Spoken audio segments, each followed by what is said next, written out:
Hello YouTube, this is another video brought to you by the American Traditional Citizens. This is 40 Spec here.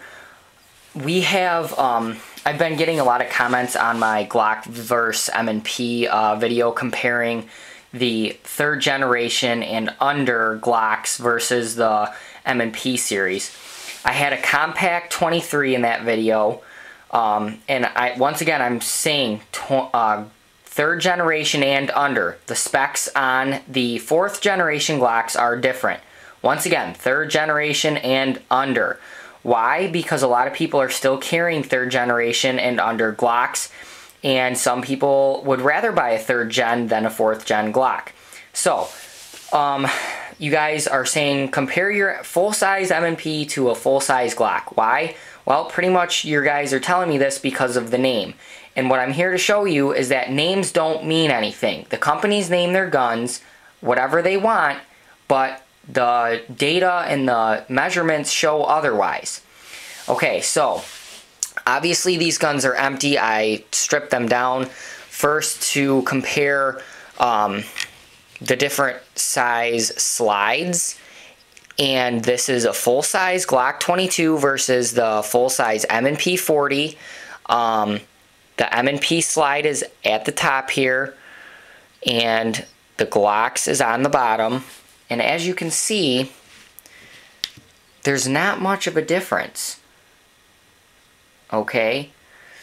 And another thing is the grip length, which the M&P is actually on paper longer by 0.5 or half of an inch. Okay, so I'm going to put these guns together to give you a better idea of what I'm trying to show you here. Okay, I actually made a little chart too to show you guys that most of you are not paying attention to what's going on. Okay, the M&P full-size gun under here is not closer to the full-size Glock just because it's named a full-size.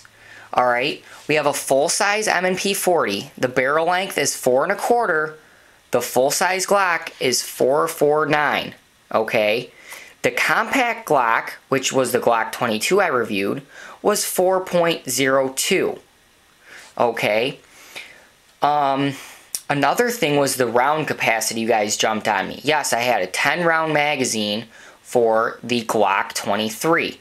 I don't know why. That's the one that it came with. Okay, yes, it probably was from California. Whatever.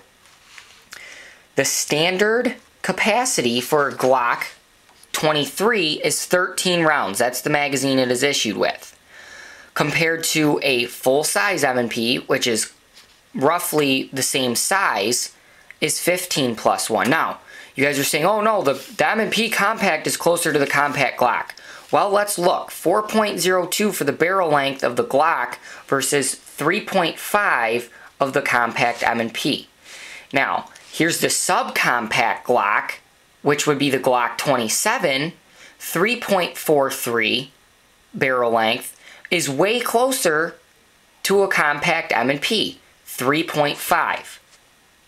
Another thing is the slide length here at the top, which this black mark here, 7.63, is from Smith & Wesson's website.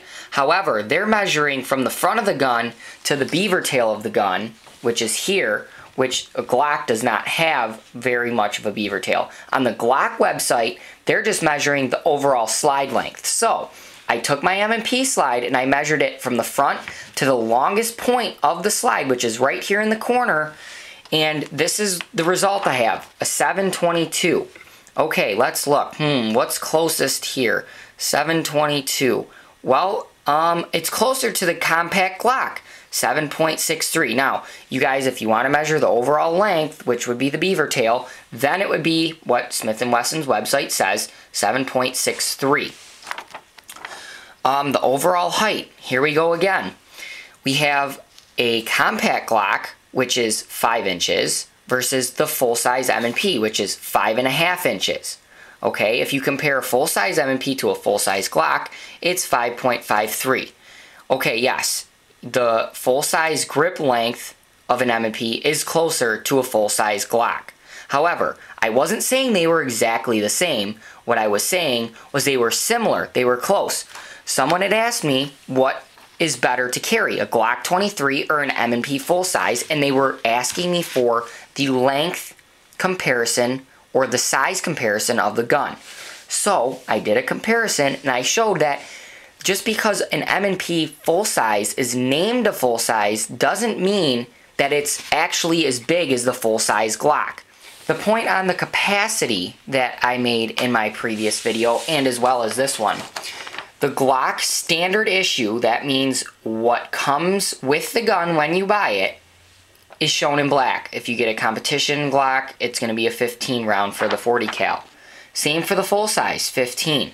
For the compact Glock 23, it'll be a 13 round magazine, and for a subcompact 20 or 27, it will be a 9 round magazine. Now obviously you can get all these different variations, and they all are +1 obviously because that's in the chamber, but I'm showing you what you're going to get as a first time buyer, who I was originally making the video for, and what you would get for a first time buyer with the M&P in comparison.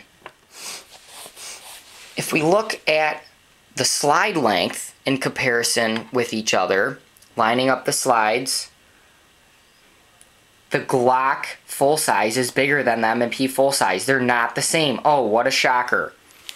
If we look at the grip angle, not the grip angle, excuse me, the grip length, okay, on paper the M&P is longer by 1/2 inch, okay? You can barely tell here, but when we put the magazines in, which are both empty, the M&P is on the right, the Glock is on the left, they actually become equal, if not the Glock a little bit longer. So, when you guys are comparing guns, you probably should look at the data points and also try to get a hold of them instead of just coming up with whatever you think goes, because one company names their gun a full size and the other one names theirs a full size doesn't mean that everything is the same. So just like in my previous video comparing the full size M&P to the compact Glock 23, they were a little bit different. Well, guess what, YouTube? The full size Glock is a little bit bigger than the full size M&P. So the M&P is in between the full size Glock and the compact Glock.